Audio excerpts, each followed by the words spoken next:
Hello my dear ones. आज इस video में बात करने वाली हूँ पैनिक अटैक्स के बारे में कि किस तरह से पैनिक कंडीशन बन जाती है। मैं एक केस का एग्जांपल भी दूंगी, आपको समझाऊंगी अच्छी तरीके से कि आप पैनिक अटैक्स तक कैसे धीरे धीरे पहुंच जाते हैं। बहुत ध्यान से इस वीडियो को देखना है, समझना है।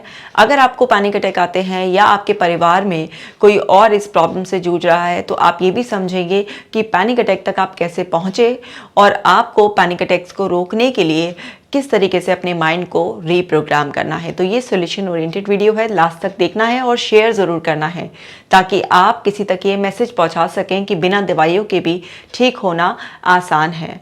आपकी इस जर्नी को आसान बनाने के लिए आपको ब्रीदिंग एक्सरसाइजेस, मेडिटेशन, अफर्मेशंस करने हैं तो आप ऐप को अभी डाउनलोड कर लीजिए।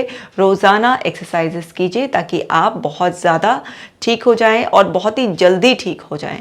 तो चलिए इस वीडियो को शुरू करेंगे। उससे पहले डियर डिप्रेशन लेट्स ब्रेकअप, जो कि एक मास्टरपीस है, उसे भी ज़रूर पढ़ना है और लोगों को भी पढ़ने के लिए मोटिवेट करना है। तो चलिए वीडियो को शुरू करते हैं।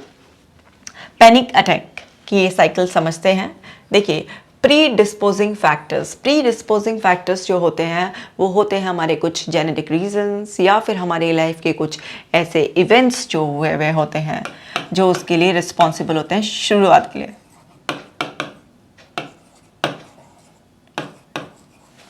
फिर उसके बाद आते हैं प्रिसिपेटिंग इवेंट्स, यानी कि कुछ करंट इवेंट।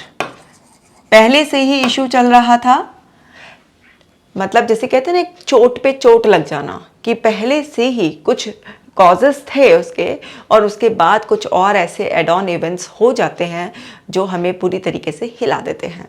तो अब वहाँ पर क्या होता है, उन इवेंट्स की वजह से, आप मेरी पहली वीडियोस में भी सीख चुके हैं कि जब भी कोई इवेंट, कोई ट्रिगर हमें मिलता है तो उसकी वजह से हमारे दिमाग में कुछ ऐसी ऑटोमेटिक थॉट्स आने लग जाती हैं जो हमारे अंदर फियर पैदा करती हैं, जो हमारे अंदर एंग्जाइटी पैदा करती हैं। तो अब जो ऑटोमेटिक थॉट है तो उसके रिस्पॉन्स में इमोशंस तो आएंगे ही। तो क्या है, डोमिनेंट इमोशन क्या होते हैं, वो एंग्जाइटी हो रही होती है एक पर्सन को, फियर लग रहा होता है उसको, है ना, अनसर्टेनिटी लग रही होती है, और भी तरह तरह के नेगेटिव इमोशंस उस पर्सन को आ सकते हैं। तो अब वो जो थॉट उनके दिमाग में चल रही हैं तो डेफिनेटली अंडरस्टूड है कि नेगेटिव ही चल रही हैं, नेगेटिव इंटरप्रिटेशंस हो रही हैं। और आप जानते हैं कि जो भी थॉट्स हैं वो सारी की सारी बिल्कुल प्योर तो होती नहीं है, उसमें बहुत सारे डिस्टॉर्शंस भी होते हैं। तो ये जो ऑटोमेटिक थॉट्स हैं ये क्या होती हैं, ये डिस्टॉर्टेड थॉट्स हो सकती हैं। आप पहले से ही जानते हैं डिस्टॉर्शंस, मैंने काफ़ी डिस्टॉर्शंस पर ऑलरेडी वीडियोस बनाई हुई हैं। आपने अगर नहीं देखे हैं तो कॉग्निटिव डिस्टॉर्शन की प्लेलिस्ट चेक कर लीजिए, आपको वहाँ पर वीडियोस मिल जाएंगी। तो ये जो ऑटोमेटिक थॉट्स आ रही होती हैं क्योंकि हमारा माइंड नेगेटिवली प्रोग्राम हो गया होता है, तो उस वजह से हमारे दिमाग में ये थॉट्स आ रही होती हैं। अब एक इंसान जब तक उसे पता नहीं होता है डिस्टॉर्शंस के बारे में तो वो पहचान ही नहीं पाता उसको ना। ये डिस्टॉर्टेड थॉट्स ना जो एक्चुअली होती तो इनएक्यूरेट हैं, माइंड की एरर्स होती हैं, लेकिन ये इतनी रेशनल और एक्यूरेट लगती हैं कि एक इंसान इनके जाल में फंस जाता है। और जब ये इतनी एक्यूरेट लगती हैं, बिल्कुल रेशनल लगती हैं, जो कि होती नहीं हैं, बिल्कुल बहरूपिये की तरह होती हैं, छलावे की तरह, कि असली रूप कुछ और है और दिख कुछ और रहा है। तो एक्चुअल में क्या है ना कि जो हमारे डिस्टॉर्टेड थॉट पैटर्न होता है वो डेफिनेटली नेगेटिव ही इमोशन पैदा करेगा। तो अब ये इमोशन है। फिर बॉडीली रिएक्शन, जब भी आपको सोमेटाइजेशन हो जाता है, मतलब बॉडी पर भी उसके रिएक्शंस आने लगते हैं, फिजिकल सिम्टम्स आपको आने लग जाते हैं, तो वहीं पर एक्चुअली हम लोगों के लिए एक आई ओपनर जैसा होता है ना। जब तक दिमाग झेल रहा होता है तो हम उसको इग्नोर मारते रहते हैं, लेकिन जब बॉडी पर उसके रिएक्शंस आ जाते हैं तो तब जाकर हमें वास्तव में लगता है कि नहीं, कोई तो बात है। तो वहाँ पर बॉडीली रिएक्शन आते हैं। अगर आपका फोकस चला जाए उन सेंसेशन पे, बहुत सारे लोग ना ऐसे ओसीडी भी डेवलप कर लेते हैं, उनको ना फोकस उनकी ब्रीदिंग पर चला गया या किसी पर्टिकुलर मूवमेंट पर चला गया, कोई भी सेंसेशन पर चला गया तो फोकस चला गया है। अब क्या होता है, जो भी चीज़ जहाँ पर फोकस चला जाता है वो चीज़ ना मैग्नीफाई होने लगती है, क्योंकि जहाँ पर भी आपका फोकस होता है तो वो उसको माइंड क्या करता है, जूम कर देता है। अब वो जूम कर देता है, उसको मैग्नीफाई कर देता है, तो डेफिनेटली जहाँ पर आपका मतलब नज़र टिक गई है तो बस वैसे ही नज़ारे आपको दिखाई देने लगेंगे, मतलब बार बार आपको वही चीज़ बढ़ चढ़ कर लगने लगेगी। तो वही होता है, फोकस हो गया आपका उस सेंसेशन पर तो एम्पलीफिकेशन हो जाता है, मतलब वो ना बढ़ती रहती है। जहाँ पर भी हमारा फोकस चलाता है वो चीज़ ग्रो होती रहती है ना, हमें छोटी छोटी सी ज़रा से मूवमेंट भी ऐसे लगने लगते हैं कि हर वक्त ही हो रहा है ये तो अब वहाँ पर वो बढ़ गई है, तो फिर इसकी कैटास्ट्रॉफिक मिस इंटरप्रिटेशन निकलती है। कैटास्ट्रॉफिक का मतलब होता है कि बिल्कुल जो वर्स्ट पॉसिबल है, और मिस इंटरप्रिटेशन है ना, नाम ही इंटरप्रिटेशन तो हम निकालते ही रहते हैं। मिस इंटरप्रिटेशन यानी कि बिल्कुल ही क्लियर है कि गलत सलत रॉन्ग आपका जो है ना वो निकल रहा है। मतलब इसमें भर भर कर डिस्टॉर्शंस आपने लगा दिया, एक नहीं, एक में 3-4 डिस्टॉर्शंस भी एक साथ होकर आपने मिस इंटरप्रिटेशंस उसके निकाल लिया है। तो जब इतना कुछ हो जाएगा तो डेफिनेटली भाई ये पैनिक अटैक तो आएगा ही। अब पैनिक अटैक में अलग अलग तरीके के सिम्टम्स आते हैं ना लोगों को, किसी का मुंह सूख जाता है, किसी को बस ब्रेथलेसनेस फील होने लग जाती है, किसी इंसान को ऐसे चक्कर से भी आने लग जाते हैं, कोई इंसान बहुत ज़्यादा रोने लग जाता है, कोई इंसान अपना बिल्कुल ही चेस्ट पकड़ कर बैठ जाता है, उसको ऐसा लगने लगता है हार्ट अटैक आने वाला है। अलग अलग तरीके के लोग छटपटाने भी लगते हैं, बिल्कुल एबनॉर्मल बिहेवियर भी देखे गए हैं पैनिक अटैक के केस में। तो अलग अलग तरीके के सिम्टम्स अलग अलग लोगों को आ सकते हैं। अब जब पैनिक की कंडीशन बन जाती है कि मतलब हद से ज़्यादा ही थ्रेट महसूस हो रही होती है, क्योंकि जैसे ही आपने कैटास्ट्रॉफिक मिस इंटरप्रिटेशन की तो यहाँ पर क्या हो गया, आपको ना बहुत ज़्यादा थ्रेट महसूस हो रही होती है। अब जब ये थ्रेट आपको महसूस हो रही होती है, मतलब आपको कोई होप नहीं दिख रही होती, उस वक्त आपको बस यही लग रहा होता है कि वर्स्ट अब ये जो मेरे दिमाग में चल रहा है या जो मुझे लग रहा है यही रियलिटी बन जाएगा। तो कोई भी इंसान पैनिक कर जाएगा ना, तो वहाँ पर वो पैनिक तक आप ऐसे पहुँचते हैं। अब पैनिक एकदम से ही नहीं होता कि एकदम से ही हो जाएगा, अचानक से कुछ नहीं होता। ऐसे बहुत सारे लोग बोलते भी ना अचानक हो गया, अचानक नहीं होता। अब चलो यहीं पर केस समझ लेते हैं। ये 44 ईयर्स की लेडी हैं, इनको पैनिक अटैक्स आ रहे थे। इनको इतना ज़्यादा पैनिक अटैक आने लगे थे कि ऐसा लग रहा था कि हर रोज़ाना सुबह उठी और थोड़ी देर में इनको बस पैनिक अटैक आएगा। कुछ टाइम बाद इनको ये हो गया कि इनको सुबह होने का ही फोबिया होने लग गया कि सुबह हो ही ना, रात ही चलती रहे, क्योंकि अगर सुबह होगी तो पता नहीं आधा घंटे बाद या 1 घंटे बाद मुझे पैनिक अटैक आ जाएगा। इतने ज़्यादा इनको पैनिक अटैक आ रहे थे। अब इतने ज़्यादा पैनिक अटैक आ रहे हैं, मेडिसिन भी ले रही थी ये, लेकिन उससे कुछ फ़ायदा हो रहा था, लेकिन फिर वही है बीच में, मतलब कब तक दवाइयाँ ले एक इंसान। वो पैनिक अटैक्स पूरी तरीके से रुक नहीं रहे थे, क्योंकि आप जानते हैं कि मेडिसिन जो होती हैं वो हमें हेल्प तो करती हैं, सिम्टम्स को रिलीज तो करती हैं, लेकिन वो हमारे रूट कॉज पर काम नहीं करती, मतलब वो सोर्स को क्लियर नहीं करती हैं। तो बेसिकली क्या है, मेडिसिन लेने के बावजूद भी उनको इतना हेल्प नहीं हो पा रहा था। उन्होंने मतलब वीडियोस देखकर और लोगों से सुनकर समझाने पर कुछ एक्सरसाइजेस भी स्टार्ट कर दी थी, थोड़ा थोड़ा अपना लाइफस्टाइल भी बेटर कर रही थी, लेकिन जो अंदर मन में गहरी बातें बैठी भी थी जिसकी वजह से पैनिक कंडीशन हो रही थी, बेसिकली उस पर काम नहीं हो रहा था। तो क्या होता है ना कि हम एक्सरसाइज भी कर रहे हैं, हम वॉक भी कर रहे हैं, मेडिटेशन वगैरह हमने सब कुछ करना शुरू कर दिया, डाइट का भी ख्याल रखना शुरू कर दिया है हमने, लेकिन हम अगर वो जो हमारे मन में कुछ इवेंट्स इस तरीके के बैठे हुए हैं जो हमें प्रॉब्लम क्रिएट कर रहे हैं, या फिर हमारे सपोज जीन्स को किसी सर्टेन एनवायरनमेंट में एक तरीके से रिएक्ट करने की याददाश्त हमें मिली है और हमने अपने एनवायरनमेंट को चेंज नहीं किया, क्योंकि जीन्स की याददाश्त को चेंज किया जा सकता है एनवायरनमेंट को चेंज कर। ज़रूरी नहीं है कि आपके पेरेंट्स को कोई प्रॉब्लम थी तो आपकी भी हालत वैसी की वैसी होगी, आपको भी सफ़र करना पड़ेगा। आप अपने आप को उससे बचा सकते हैं। अगर आपको प्रॉब्लम आ भी गई है, रिफ्लेक्ट भी हो गई है, तभी भी आप अपना इंटरनल और एक्सटर्नल एनवायरनमेंट चेंज कर अपनी लाइफ को बदल सकते हैं। ये सब संभव है, पूरी तरीके से पॉसिबल है। तो अब क्या हो रहा है कि एक इंसान के जो एक्चुअल कॉजेज़ हैं उसको रिमूव नहीं किया जा रहा, तो इन्होंने क्या है अपने लेवल पे मेहनत करनी शुरू कर दी थी, क्योंकि 44 साल तक तो कोई इंसान इतना समझदार हो ही जाता है ना कि अगर उसे अपना बचाना है तो कुछ करना पड़ेगा, क्योंकि मेडिसिन लेने के बाद इनको समझ आ गया था कि भाई मेडिसिन तो परमानेंटली मेरे को हेल्प नहीं कर रही हैं। अब प्रॉब्लम क्या थी वो समझते हैं। प्रॉब्लम ये थी कि इनको थोड़ा सा अपने हस्बैंड से शिकायत रहती थी कि वो इनको टाइम नहीं देते हैं। अब इनको उनके टाइम की बहुत ज़्यादा मतलब कहते हैं ना नीड होती थी सीवियरली। अब ऐसा नहीं कि हस्बैंड कहीं बाहर टूर पे रहते थे या कुछ है, वो आते थे, लेकिन उनके वर्किंग आवर्स ही इतने ज़्यादा थे कि ये जो क्वालिटी टाइम उनसे चाहती थी वो टाइम मिल नहीं पाता था। घर में वैसे सब कुछ ईश्वर की दुआ से मौज बहार सब कुछ बहुत अच्छा था, फाइनेंशियली किसी तरीके की कोई प्रॉब्लम नहीं है, हस्बैंड की तरफ से वैसे कोई रोका टोकी नहीं है कि आप जाओ खर्च करो सब कुछ करो अपना।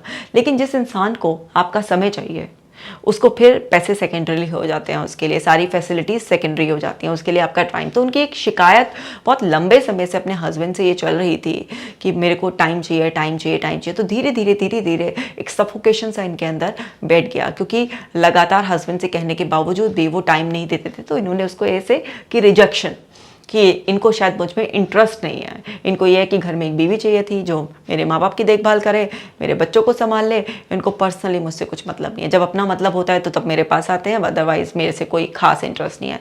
तो ये अपनी खुद की इनकी इंटरप्रिटेशन बना बना के इन्होंने अपना एक बिलीफ बना लिया था। तो अंदर से सफोकेटेड फील करती थी।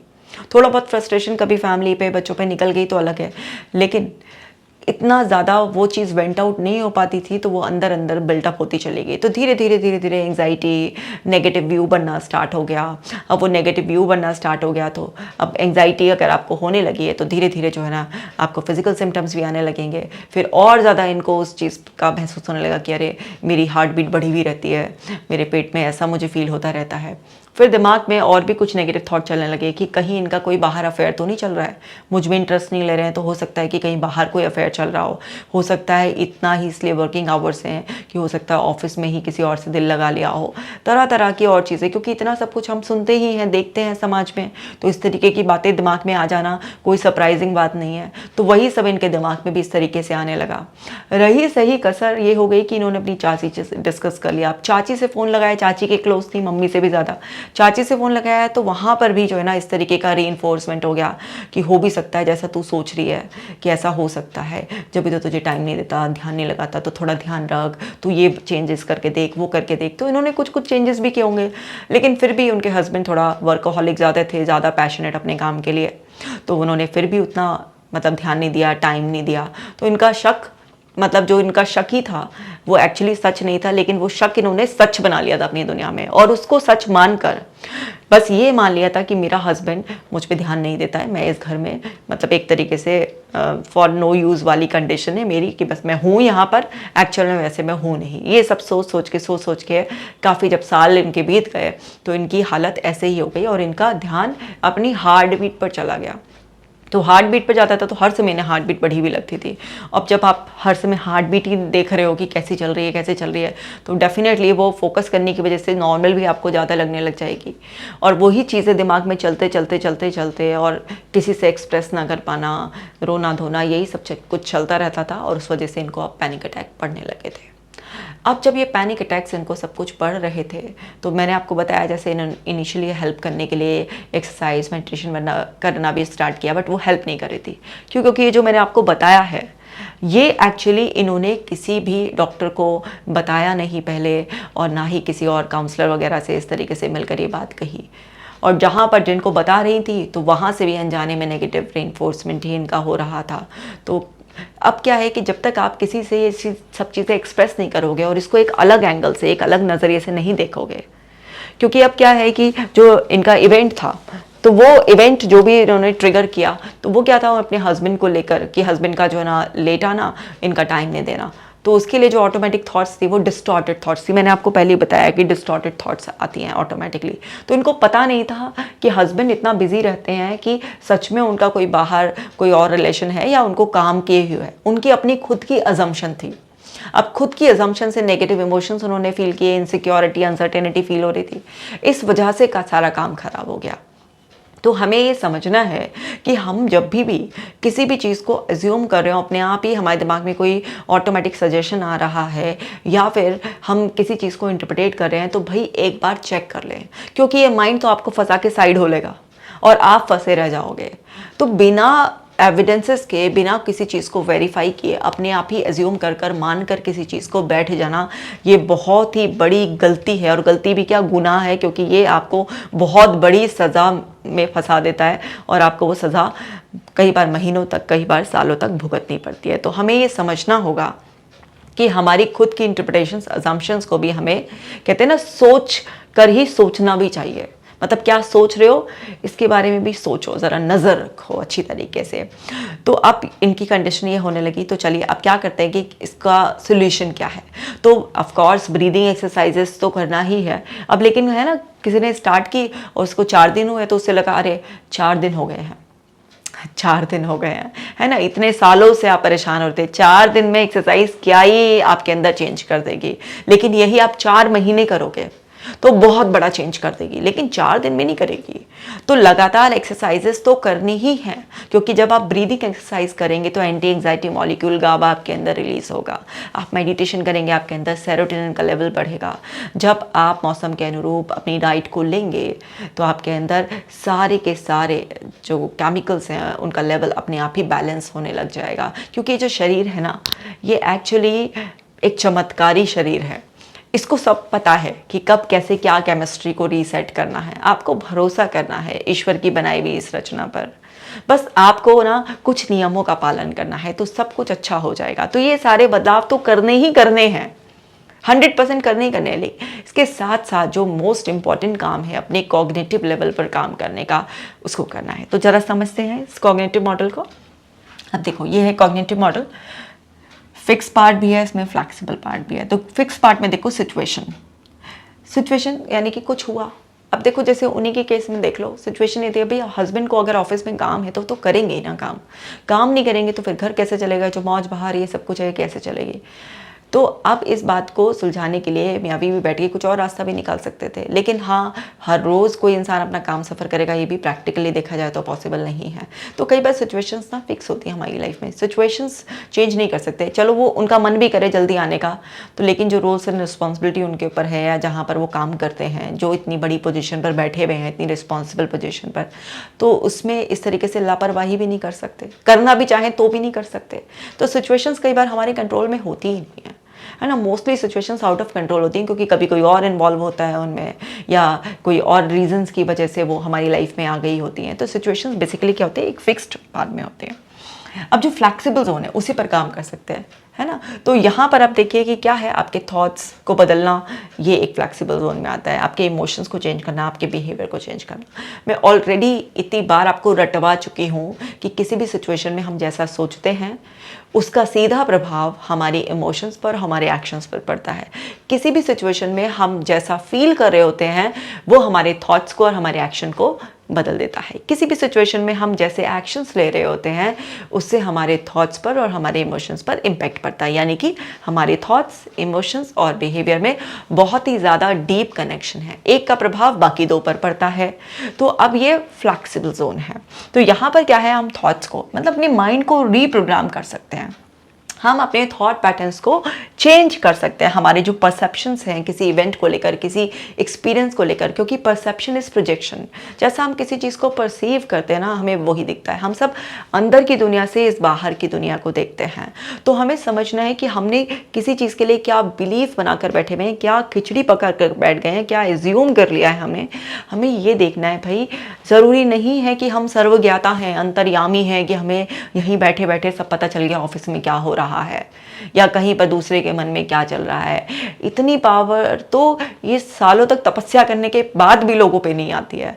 लेकिन ऐसा हम हर आदमी ये सोचता है कि उसको पता है, उसने जो अज्यूम किया है वही सही है। इतना ज़्यादा अपने आप को ज्ञानी मानने की कोई ज़रूरत नहीं, अपने आप को थोड़ा मूर्ख ही मान लो।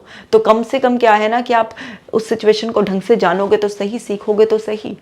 लेकिन जो भी अपने आप को ज्ञानी मानकर बैठ जाता है, अपने दिमाग में खुद ही एक खिचड़ी बनाकर बैठ जाता है और फिर जो है ना बस काम खराब होना शुरू हो जाता है। तो यहाँ पर क्या है कि हमें अपनी परसेप्शन को चेंज करना है, अपने थॉट पैटर्न्स को चेंज करना है भाई।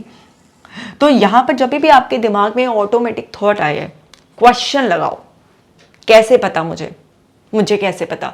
मतलब अगर हस्बैंड मुझे उतना क्वालिटी टाइम नहीं दे रहा है तो इसका मतलब यही कैसे है कि उसका अफेयर चल रहा है। और भी तो रीजंस हो सकते हैं, क्या पता हमारी ही लाइफ को और बेटर बनाने के लिए वो दिन रात इतनी मेहनत कर रहे हैं, है ना। ये भी रीज़न हो सकता है भाई आप ही बहुत ज़्यादा झिक किच किच करते हो हर समय, टाइम देने के बावजूद भी जब टाइम मिल रहा होता है उसमें ही आप किच किच करने लगते हो, टाइम नहीं देते, तो आदमी इसलिए बच रहा हो आपसे। मतलब बहुत और भी पॉसिबिलिटीज़ और बहुत लाइक डिफरेंट एंगल भी हो सकते हैं। लेकिन उन सब चीज़ों पर ध्यान देने की बजाय बस एक कंप्लेनिंग मोड में रहना हमेशा, तो और ऐसे ही मानकर बैठ जाना कि अच्छा मेरे को टाइम नहीं दे रहे हैं, इसका मतलब तो यही होगा। तो ये तो कहते हैं ना आपकी खुद की पकाई भी जो है ना ऐसी कड़वी सी खिचड़ी है जो आप निगल भी नहीं पा रहे हैं और उगल भी नहीं पा रहे हैं। तो ऐसा हमें बिल्कुल भी नहीं करना है। हमें समझना है कि जो भी हम मायने लगा रहे हैं तो उन मायनों के पीछे हमने क्या ऐसा देखा, क्या ऐसा सोचा, क्या ऐसे एविडेंसेस हैं जिसकी बेस पर हम कह सकते हैं ना कि हाँ ये सही है। तो हर ऑटोमेटिक थॉट जो आपके दिमाग में आ रही है तो समझो वो इन्फ्लुएंस होकर आ रही है कहीं ना कहीं किसी रेफरेंस से या किसी एक्सपीरियंस से, आपकी पास्ट लर्निंग से इन्फ्लुएंस होकर आ रही है। तो भाई वो इन्फ्लुएंस होकर आ रही है तो कभी कभी तो हम किसी गलत उससे भी इन्फ्लुएंस हो जाते हैं ना। तो यहाँ पर चेकिंग की बहुत ज़्यादा ज़रूरत है, चेंज करने की। तो वही सिंपल सा है कि पहले कैच करो, पकड़ो और फिर उसे चेक करो और फिर चेंज करो। ट्रिपल सी तो याद ही हो गया होगा, पिछली वीडियो में भी बताया था, नहीं तो दोबारा सुन लो। पहले सी का मतलब है कैच करो कि क्या ऑटोमेटिक थॉट आ रही है, फिर चेक करो कि डिस्टॉर्शन तो नहीं है और फिर चेंज करो। तो इस तरीके से ये हो जाएगा ट्रिपल सी।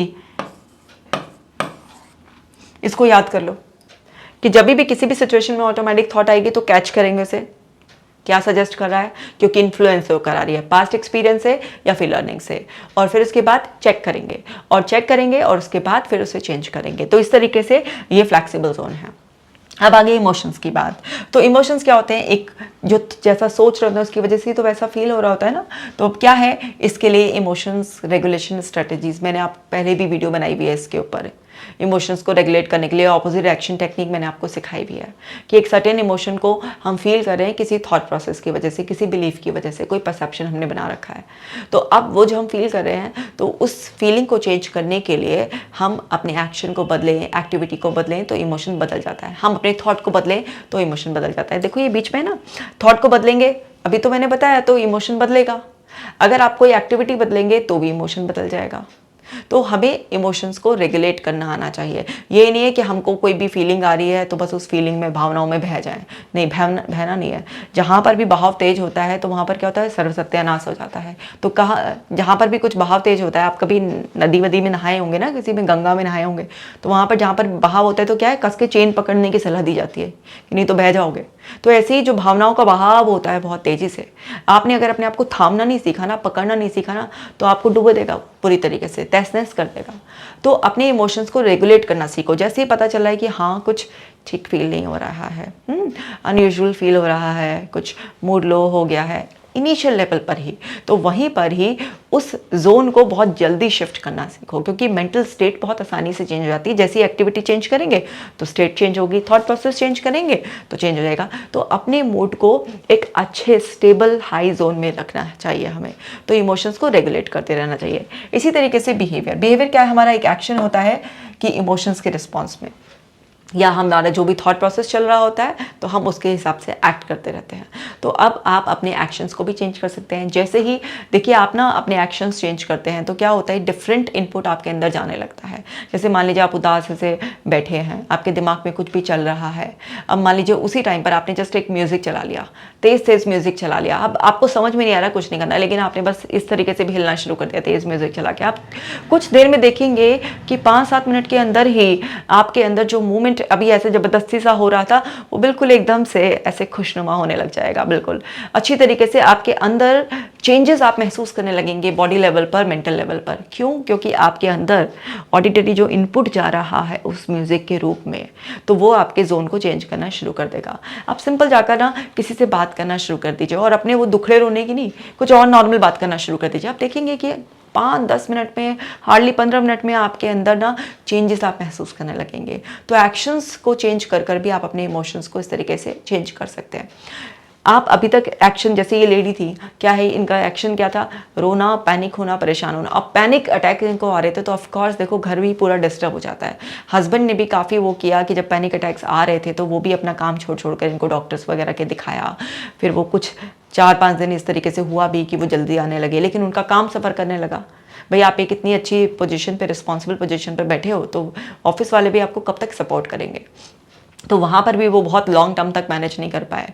तो वो सब टेम्परेरी जो है ना जोन थे। असली वो क्या था कि असली इन्हीं को चेंज होना था, इनको समझना था और बैठ कर में अभी भी कोई एक ऐसा रास्ता निकालना था जिसमें कि एक दूसरे को ये फील हो सके कि हाँ वो भी मुझे समझ रही है और ये भी मुझे समझते हैं और मुझे टाइम देते हैं।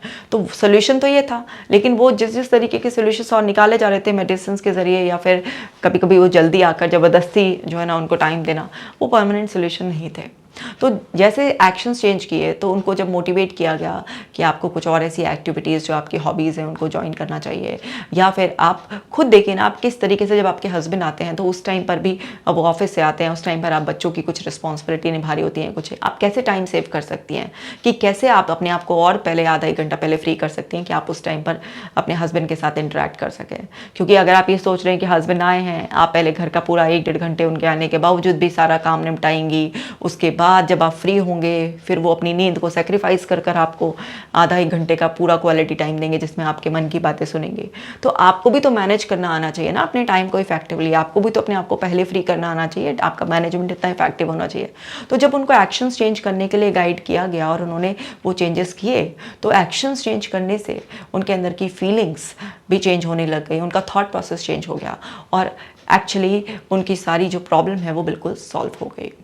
अब जो इतना ज़्यादा पैनिक अटैक आ रहे थे जिस लेडी को, जैसे सुबह उठने में भी डर लगने लग गया था कि सुबह होगी तो पता नहीं आधा 1 घंटे बाद मुझे पैनिक अटैक ना आ जाए। अब देखिए वो कितनी आसानी से कुछ ही महीनों में ठीक हो गई। किस लिए ठीक हुई? क्या कोई ऐसे जादू की छड़ी घुमाई गई या फिर कोई ऐसे पुड़िया खिलाई गई? नहीं, ना कोई पुड़िया खिलाई गई, ना कोई जादू की छड़ी घुमाई गई। सिर्फ और सिर्फ उनका जो फ्लैक्सिबल जोन है उसको चेंज किया गया। कुछ एक्टिविटीज़ की उनको लिस्ट दी गई कि इस तरीके की आप एक्टिविटीज़ कीजिए। उनको इमोशंस को मैनेजमेंट करने की पूरी ट्रेनिंग दी गई, उनको डीबीटी की पूरी ट्रेनिंग दी गई। जो इमोशंस रेगुलेशन है, एक थेरेपी होती है DBT, directed behaviour therapy. Basically CBT एक अम्ब्रेला टर्म है, सीबीटी के अंदर ही एक सब थेरेपी आती है डीबीटी, और उससे ही जो है ना ये सब थॉट्स को, इमोशंस को चेंज करने के लिए, बिहेवियर को चेंज करने के लिए उनको जो है ना सब कुछ कराया गया। तो वो सब कुछ करने के साथ साथ उनकी लाइफ स्टाइल में, जैसे मैंने बताया, एक्सरसाइजेस, डाइट वगैरह, ये सब चीज़ तमाम चेंजेस किए गए और देखिए उनका थॉट प्रोसेस बदला और उनकी ज़िंदगी बदली। पैनिक अटैक ख़त्म। इसलिए परेशान होने की ज़रूरत ही नहीं है। पैनिक अटैक पे मैंने पहले भी वीडियो बनाया है, अगर आपने नहीं देखा है तो उसे देख लीजिए। उसमें मैंने पैनिक अटैक जब आ रहा हो तो इंस्टेंट पैनिक अटैक को 4 स्टेप्स में कैसे आप ख़त्म कर सकते हैं वो भी टेक्निक सिखाई भी है। और मैं इसके आई बटन में और फिर बाद में भी जो है ना जो सजेशंस आते हैं ना और वीडियोज़ के, उसमें भी उसका लिंक लगवा दूंगी ताकि आप इसके साथ ही उसको भी देख सकें और आप अपने पैनिक अटैक से घर बैठे ही मुक्त हो सके। कमेंट कर कर अपना प्यार मुझे ज़रूर दीजिएगा और ये वीडियो ज़रूर लोगों से शेयर कीजिएगा। चैनल पे नए हैं तो सब्सक्राइब भी कर लीजिएगा। मैं मिलूंगी आपसे अगले वीडियो में, तब तक आप अपना खास ख्याल रखिएगा।